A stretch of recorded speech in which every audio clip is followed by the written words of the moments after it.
Welcome, everybody. Welcome to number 6 of our deeper inquiry sessions.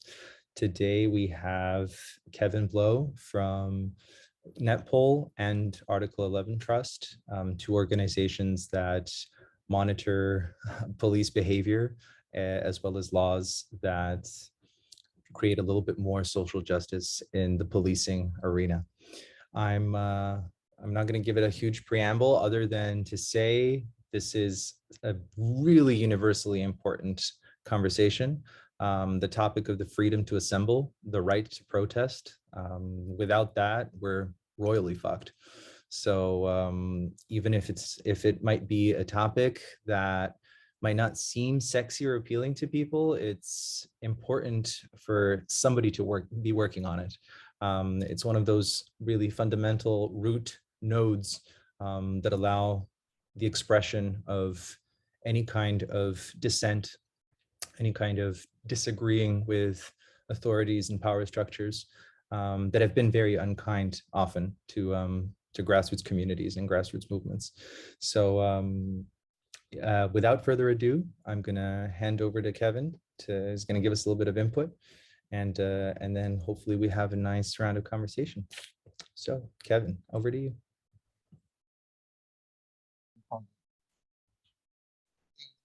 Can I just get a few thumbs up from people just to make sure that you can hear me? Good, lovely. As Ivan said, my name's Kevin. I was part of one of the organisations that helped to found Netpol back in 2009, and have been activists that's worked around the issues of monitoring of the police since 1990, predominantly in East London. The Article 11 Trust, which I'm also a trustee of, is a more recent development. It's something that's just in the last, excuse me, in the last couple of years, and that's really about trying to develop more of the kind of research, education, and policy work around these areas, very specifically around Article 11, which is the right to freedom of assembly.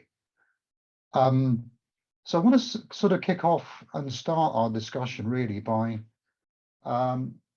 addressing one of the things that was flagged up in the promotion for this discussion. So we start from a position of the kind of democratic process that operates in many countries, of the sort of the basic view that people lobby their parliaments to try and convince their elected representatives of the strength of their arguments. And when that fails, people take to the streets, they protest, not only to ensure that they're heard by the governments who are ignoring them, but also to show that they're not alone. And I think that's fundamental to the idea around assembly. It's called a demonstration, after all, for a reason. But the questions that was posed in the advertising for this event is, what happens when that process fails?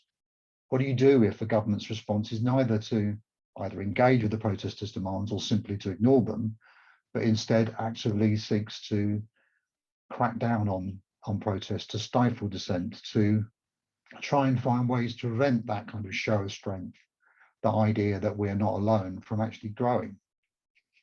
And obviously this is topical for really very sad and depressing ways. I was on a Zoom call last week with a number of organizations in Eastern Europe, and was speaking to somebody I know very well from Moscow, who does very similar work to the work that we do.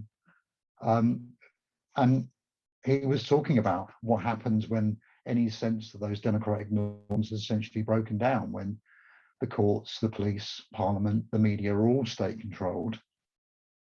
It's very easy to get very, disheartened, because when there's almost nothing you can do to help people who are protesting against the war in Russia, not even push for international condemnation when Russia doesn't really care about the opinion of other countries.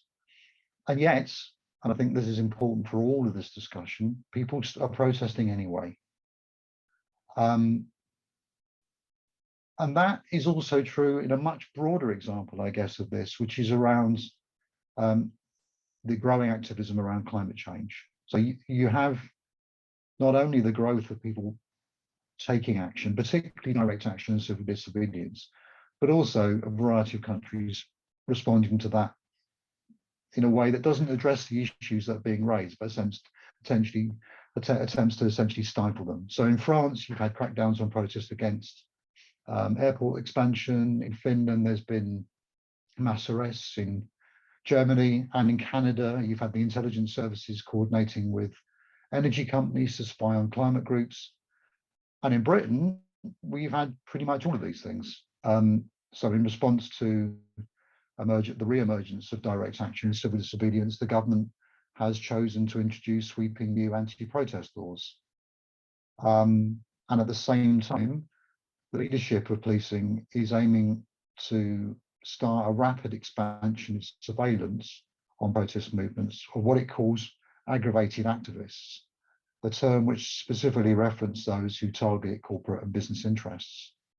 The new laws, which are still in Parliament at the moment, and which are, in fact, were being voted on again today, are designed to crack down specifically on protests deemed to be too noisy, with the intention of imposing restrictions that lead to arrests if they're not complied with. And obviously, immediately you think, well, what is a protest if it's not noisy? That is the whole point. That is the whole idea of making it clear that we're not alone, that this is a collective set of demands. The proposals from the British government include tougher sentences for blocking roads. They include what seems likely to become more regular arrests for what is called public nuisance, an offence that existed before but was rarely ever used for protests where Article 10 and 11 rights might apply, largely because there's already a whole range of other laws that exist that could be used by the police instead. But the difference is that the new offence of public nuisance will carry a maximum sentence of 10 years. There are other aspects of the bill, but I mean, I think the crucial thing is that over the last year, opposition to it has moved from a kind of national protests on the streets to debates and votes in Parliament. That process is likely to end soon. And opponents have faced the problem that I mentioned at the beginning. What do you do when you're faced with a government that has a massive majority in its Parliament and just isn't interested in engaging with the strength of the arguments? Indeed, is or appears to be far more keen in trying to turn the debate into some kind of culture war issue about stopping people, ordinary people, protesters stopping people from going to work at a time of, chronic uncertainty about how we survive a particularly difficult and likely to be growing very soon economic crisis that's partly been responsibility of the decision around Brexit. So Netpol's view on this, and it's one that's shared by the Article 11 Trust, is that whatever new laws are introduced, the climate crisis, and indeed other crises that we're facing, are not going to go away. People are still going to demonstrate, and those who make the law are not the only centre of power that we need to be addressing, because laws have to be implemented. Decisions about how those laws are used are made by the police, by senior officers of the police, and we have the ability, our own power, to make them accountable for the choices they make when they use the new powers that they lobby for. Unlike our friends in Russia, we do still have the situation the courts are at least willing to consider the right of freedom of assembly in the balance of all the other things that they will consider around people's fundamental human rights. And we also have a situation too where the police still feel the need to maintain some degree of tacit public support. So there's this phrase that gets bandied around a lot in England, which is policing by consent. Whether that's true is a matter of opinion, but it feels true. The need for it to be true feels real. And that is why policing has often, around public order issues, has often been quite vulnerable to public opinion. I'm thinking in particular of the popular responses to Black Lives Matter in 2020, the public responses to the crackdown on protests in a year ago around the murder by a Metropolitan Police officer of a young woman. those were moments where the police really felt that need to justify what they do. So within that kind of somewhat turbulent cauldron, our view is that defending dissent essentially means four things really. First, it means getting out on the streets to monitor and document what's happening, so the demonstrators have the evidence they need to challenge oppressive policing. Both the Article 11 Trust and Netpol are in different ways support the volunteers from groups like Green and Black Cross, Black Protest Legal Support in Britain, who organise this kind of legal observing, week in, week out at demonstrations all over the country. Secondly, it's about making sure that the movements that we work with have got a really clear understanding about what their rights are.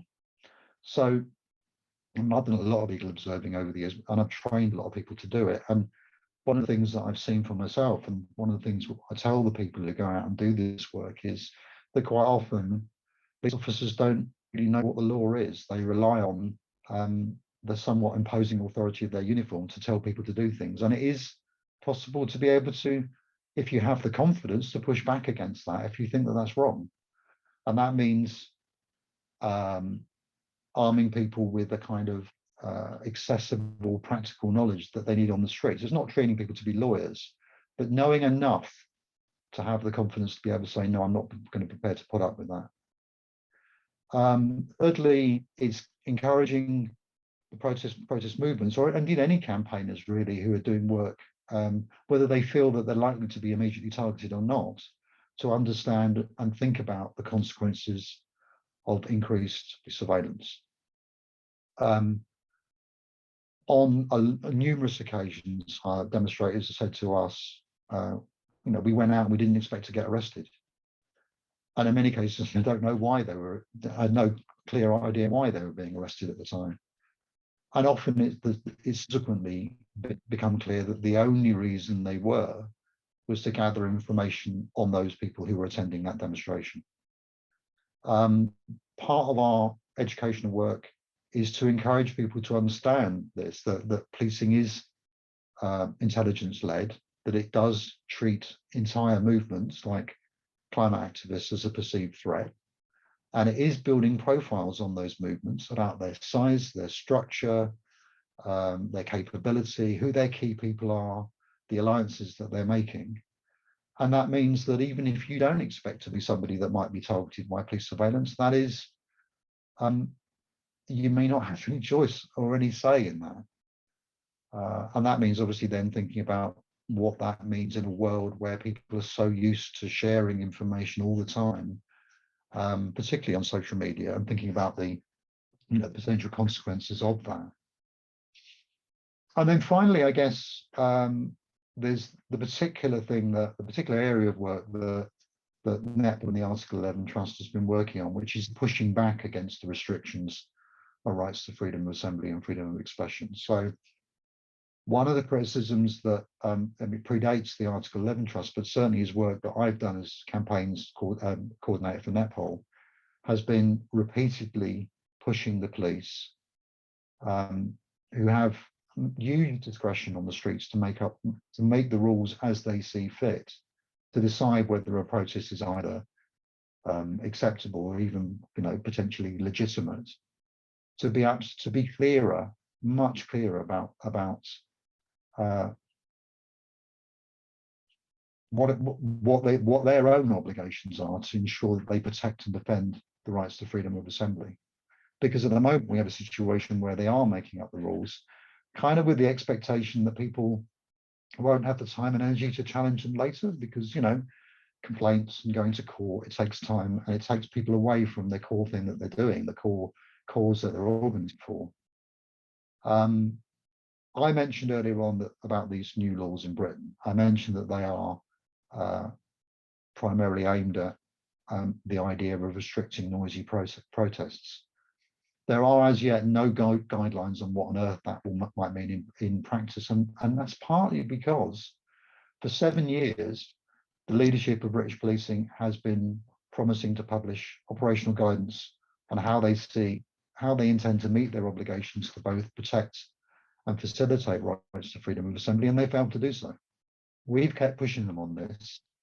And in the end, we took the decision that we were going to research and produce our own version of that, which is a document called the Charter for Freedom of Assembly Rights.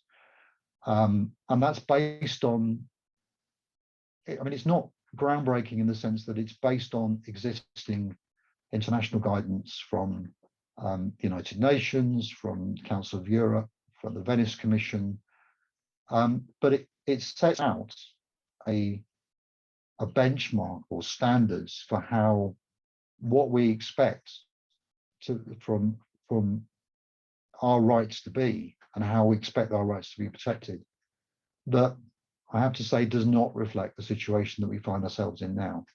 That charter is now supported by around just over 50 large and small different campaigning organisations, and we're expecting to expand that. Unfortunately, senior police have been very reluctant to engage with it, and I completely understand why.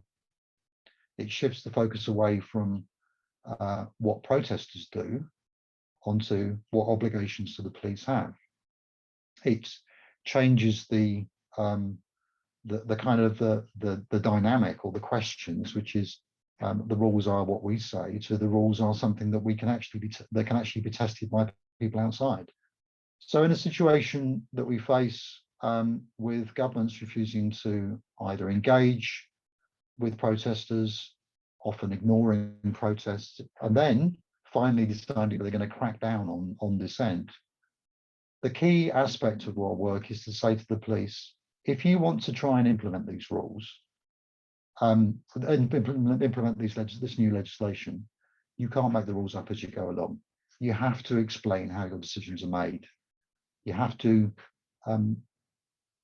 demonstrate what your legal obligations and your legal duty, your human rights obligations and duties are, so that we can test whether that actually is meeting human rights standards. And will that work? I genuinely don't know. I mean, it is something that time will tell. But clearly, simply reporting, as we've done in the past, on kind of the excesses of oppressive policing at demonstrations is not enough, and we have to start pushing back against that. And if we look at the kind of the general direction of where things are going with laws around protest, at least in Britain, and we look at happening in other parts of the world, it kind of makes sense to say that if we don't push that back now, while we still can, against the attempts to kind of criminalise, disrupt, and undermine dissenting voices, maybe we'll reach the stage of my friends in Russia, where those options are no longer available to them. So I think that's a very broad sweeping statement, and I think I might leave it there.